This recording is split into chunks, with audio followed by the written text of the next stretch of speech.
C'est sans doute l'un des principaux enseignements de l'enquête. 59% des Français envisagent de partir en vacances cet été.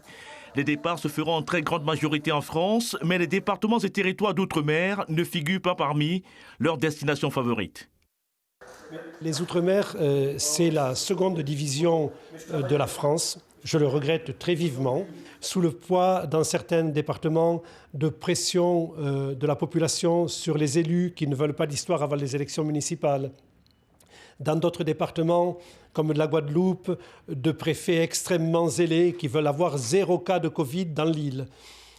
On ferme les îles de manière à ce que les touristes, les étrangers, entre guillemets étrangers, les métropolitains en l'occurrence, ne viennent pas et ne puissent pas amener le coronavirus dans l'île. C'est contre-productif, c'est stupide. À compter de mardi, le gouvernement met en place un protocole sanitaire expérimental à La Réunion et aux Antilles. Les voyageurs en provenance de l'Hexagone et à destination de ces territoires ultramarins seront invités à réaliser 72 heures précédant leur vol un test de détection du coronavirus. Si le test est négatif, à leur arrivée, les passagers effectueront 7 jours d'isolement au lieu de 14. Le protocole allégé de 7 jours de quarantaine ne peut rien changer. Quand vous prenez des vacances, vous n'avez pas envie d'être enfermé pendant 7 jours avant de débuter vos vacances, qui, dans les Outre-mer, durent autour de 15 jours. Donc 7 jours de punition, 7 jours de vacances, non, ça n'existe pas.